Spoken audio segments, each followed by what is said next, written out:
ഇത്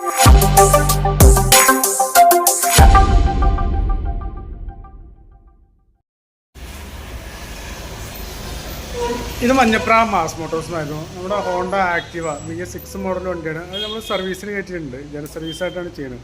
ഫുള്ളായിട്ട് നമ്മൾ എല്ലാ ഭാഗങ്ങളും ചെക്ക് ചെയ്യുന്നുണ്ട്. അപ്പോൾ അതിൻ്റെ ഭാഗമായിട്ട് നമ്മളതിൻ്റെ ബാക്കിൽ ബ്രേക്ക്, അതിൻ്റെ ക്ലച്ച്, എയർ ഫിൽറ്റർ, പ്ലഗൊക്കെ ഒന്ന് ചെക്ക് ചെയ്യാൻ വേണ്ടി അയച്ചിട്ടുണ്ട്. നമ്മൾ ഓടിച്ചു പോകുമ്പോൾ തന്നെ അത്യാവശ്യം കംപ്ലൈൻറ്റ് ഉണ്ട്. ബ്രേക്കിൻ്റെ ഭാഗത്തൊക്കെ അത്യാവശ്യം നല്ല രീതിയിൽ കംപ്ലൈൻറ്റ് കാണിക്കുന്നുണ്ട്. നമ്മൾ ബ്രേക്ക് ചെക്ക് ചെയ്ത് നോക്കുമ്പോൾ അതിൻ്റെ ബാക്കിൽ ബ്രേക്ക് ഷൂ മാറ്റാറായിട്ടുണ്ട്.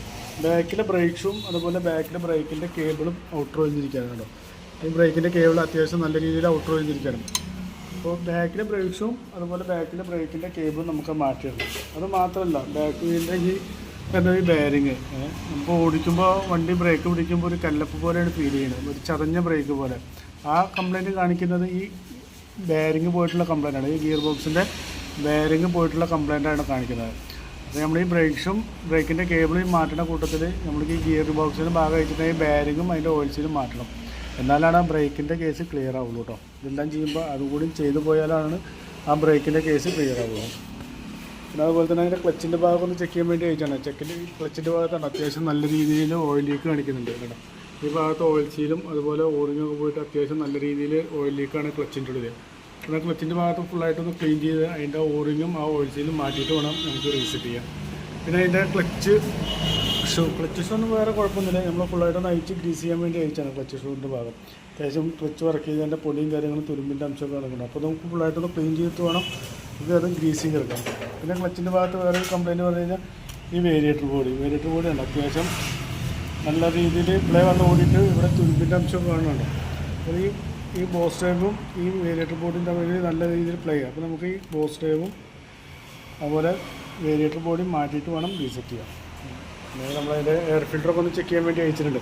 നിലവിൽ എയർ ഫിൽറ്ററിന് വേറെ കുഴപ്പമൊന്നുമില്ല. എയർ ഫിൽറ്റർ ഇത്തവണ നമുക്ക് ക്ലീൻ ചെയ്തിടാം. അടുത്ത തവണ അത്യാവശ്യം നല്ല രീതിയിൽ ബ്ലോക്ക് കാണിക്കുന്നുണ്ടെങ്കിൽ ഒന്ന് എയർ അടിച്ച് മാറ്റിയാൽ മതി. ഇപ്പോൾ നമുക്ക് എയർ അടിച്ചിട്ട് ക്ലീൻ ചെയ്തിടാം.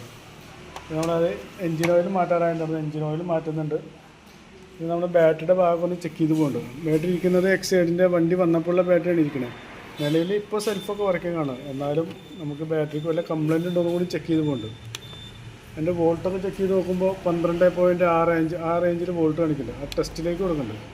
ബാറ്ററി ഡാമേജ് ഉണ്ടോ എന്ന് അറിയാൻ വേണ്ടിയിട്ടാണ്. ബാറ്ററി ചെക്ക് ചെയ്ത് നോക്കുമ്പോൾ കംപ്ലയിൻ്റ് ആയിട്ടാണ് കാണിക്കുന്നത്. അപ്പോൾ സെൽഫിൻ്റെ കംപ്ലയിൻറ്റ് എപ്പോൾ വേണമെങ്കിലും കാണിക്കാം. സെൽഫിൻ്റെ കംപ്ലയിൻറ്റ് കാണിക്കുമ്പോൾ നമുക്ക് കൂടുതൽ ഓടിക്കാതിരിക്കുക. എന്താ പറഞ്ഞാൽ ബാറ്ററീനെ അനുബന്ധിച്ചാണ് അതിൻ്റെ സെൻസർ, സെൽഫ് എല്ലാ കാര്യങ്ങളും വർക്ക് ചെയ്യുന്നത്. സെൻസർ വേണ്ടി നമ്മൾ ബാറ്ററി എപ്പോഴും സപ്പോർട്ട് ക്ലിയർ ആയിരുന്നു കേട്ടോ. പിന്നെ അതുപോലെ തന്നെ അതിൻ്റെ ഫ്രണ്ട് ബ്രേക്ക് കേബിൾ ഒന്നും കുഴപ്പമില്ല. പക്ഷേ ഫ്രണ്ട് ബ്രേക്ക് ഷൂ നമുക്കത് മാറ്റാറായിട്ടോ. ഫ്രണ്ട് ബ്രേക്ക് മാക്സിമം അഡ്ജസ്റ്റ്മെൻറ്റ് തെളിഞ്ഞിരിക്കാം. അപ്പോൾ ഫ്രണ്ടിലെ ബ്രേക്ക് ഷൂ വീട് വെച്ചിട്ട് ഫ്രണ്ടിലെ ബ്രേക്ക് ഷൂ മാറ്റണം. അതുപോലെ സ്പീഡോമീറ്റർ വർക്കിംഗ് അല്ല, സ്പീഡോമീറ്റർ കേബിൾ കംപ്ലൈൻ്റ് ആണ്. അതുകൂടെ ഒന്ന് മാറ്റിയിട്ട് വേണം റീസെറ്റ് ചെയ്യാം. ഓക്കെ. പിന്നെ വേറെ അങ്ങനെ ഓടിച്ച് നോക്കുമ്പോൾ വേറെ ബ്രേക്കിൻ്റെ കംപ്ലയിൻ്റ് ഇല്ല. പിന്നെ സീറ്റ് ലോക്കിൻ്റെ കംപ്ലയിൻറ്റ് പറഞ്ഞിട്ടുണ്ട്. അത് സീറ്റ് ക്യാച്ചറിൻ്റെ കംപ്ലയിൻ്റ് ആണ്. ഈ ഒരു ക്യാച്ചറിൻ്റെ കംപ്ലയിൻ്റ് ആയിട്ടാണ് കാണുന്നത്. അതൊന്ന് മാറ്റിയിട്ട് വേണം റീസെറ്റ് ചെയ്യാൻ. ഓക്കെ.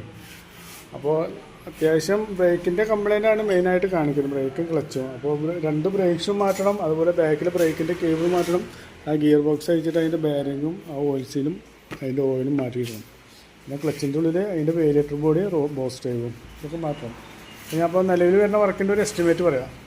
നോക്കിയിട്ടൊന്ന് റിപ്ലൈ ചെയ്താൽ മതി. ഓക്കെ.